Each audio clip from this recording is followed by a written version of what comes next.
I'm Gacha J, and this is your home for Gacha analysis and reviews. Today we are introducing a new statistic that me and my friend Jay developed called might.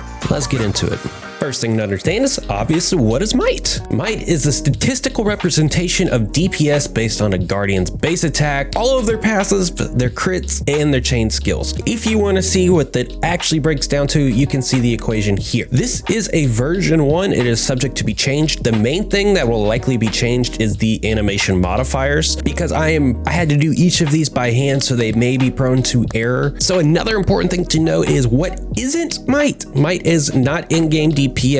Might is not who is stronger. Might is purely raw damage output. Representation is purely damage output onto a 0 defense target. The next statistic that I am working on is something that I'm calling tank, which is how well they are how well is a champion able to absorb might. And then the last one that I'm going to be making is survivability, which is the combination of the two in a representation of who is actually the strongest champion. And if we were to put them head to head, who would actually come out on top outside of AI in your gameplay input. This also assumes that every single attack hits, which is why you will see some champions surprise you, because not every one of their attacks always hit. So let's get into the first one. The first one on our list should not be a surprise to you. It is Bari. Everybody knows Bari hits like a freaking truck. The things that just stick out to you is her animation. Everybody likes to really harp in on her animation, how long it takes, but in all honesty, the modifier that animation gives her is incredibly strong. Another thing to look at is that her base attack is not as high as many people think it is,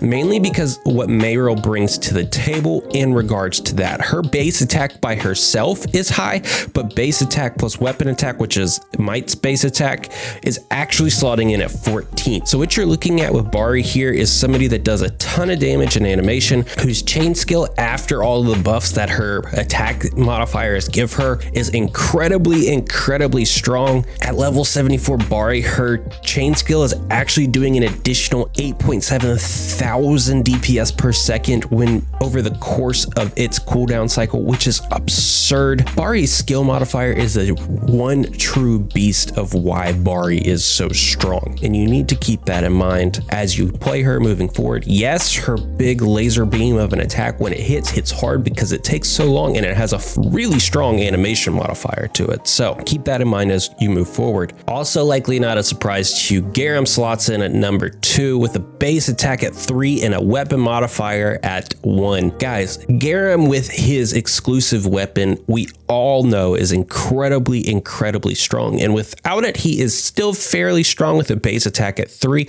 but because he is a bow user and the animation modifier on bow users are pretty low because they attack so quickly, and he has absolutely 0 crit to speak of. I think his total crit was around 3% chance of happening, and he's not really getting a lot of buffs outside of that weapon passive and the special animation, or in his special ability. He's not really getting a ton of buffs from his weapons, from everything else in his kit. Really what you are looking at Garum as is this auto attack beast. Unlike Bari, Garum will legitimately just shred people just by holding down the attack animation. Bari is somewhat stronger, but it requires a little bit more nuance to Bari than it does Garum. Garum is a beast when it comes to just laying out the DPS.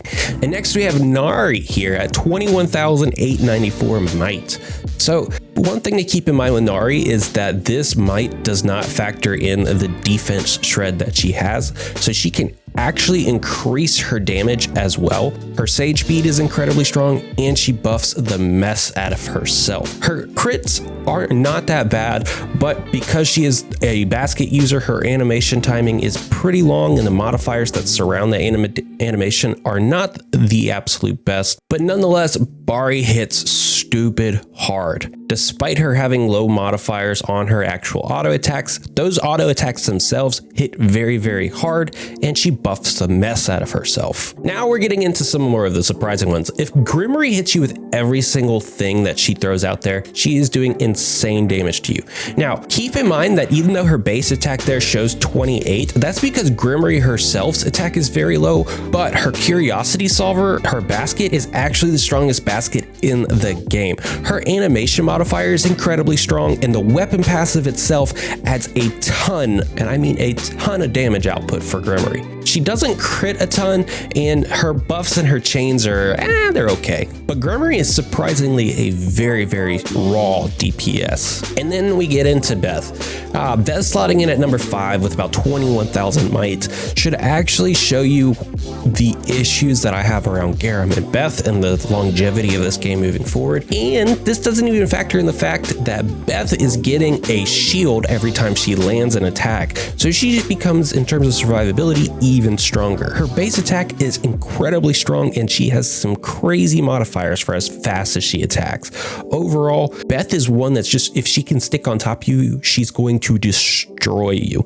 The weapon herself is more of a defensive item in the way it buffs her through those shields passives. She doesn't have much crit to her. And in terms of DPS output, the buffs that she gets doesn't really help her either. And then we get into another basket user in Elviria. As you can see, there's a trend with basket users when it comes to might, because baskets do so much freaking damage, but they are prone to miss. Surprisingly, between her weapon and her base attack, she slots in at the 2nd in the game, which I did need to go back and look at, but I'm pretty certain that it is correct. And she has a very strong buff and chain skill that goes along with it. So if she can just sit there and lay on the damage with her basket, she can do a ton. The issue with Elviria is that her basket is actually one of the harder ones to land. So even though she can push out a ton of DPS, it's actually relatively hard once we get into more of the survivability metrics and we can start factoring in a little bit more of a movement speed metric into these things. You could probably see Elviria fall down the chart, but if she was to land everything, she hits very, very hard. And this one surprised me a lot as well. Marianne, as you can see, between her base attack, her crit, and her weapon passives, she doesn't have much going on for her. But for whatever reason, Kakao Group wanted her to hit freaking hard, and every time she hits, she gets a 4 multiplier on her animation. Those cannons really go boom. And next we have Tinia. This one is a little misleading as well because Tinia isn't getting much of the debuffs that she can apply. Her movement speed buffs aren't factored into her survivability metrics, and her chain skill is kind of hard. It could be number 1 depending on where it falls. Overall, Tinia could get a buff in the way that she plays out and the way that you play Tinia. She could see herself getting as high as Beth is, but overall Tinia slots here at 18,155. And then for the last 2, we probably will have 2 very surprising people here on this list.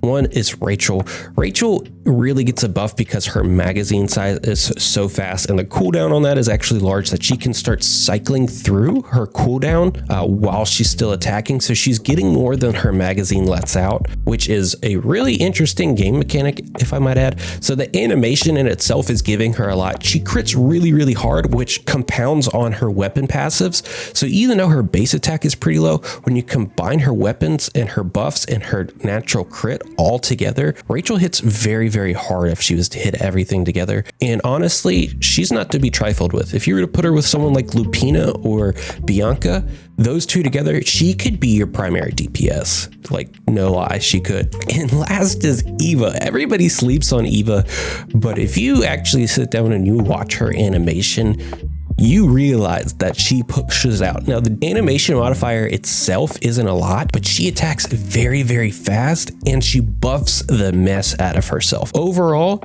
Eva at 16,000 might is incredibly, incredibly strong. And so guys, that'll do it for this top 10. If you want to see more than this top 10, be sure to check out my Patreon page where I'll give you more information than I can actually put in a YouTube video. And next we will be coming out with the tankiness stat that I mentioned. And then I need a little bit more time to work on the survivability metric. That one is actually very hard. If you have any information about the upcoming heroes, if you roll them and you want to send me their animations and get a shout out on the video, please let me know. And guys, once again, this is V1, so if you see anything else that you would want to change or you question anything, let me know. That's what I'm here for. I am here to figure out how this game works. Doesn't mean I know it, just means I'm trying to figure it out.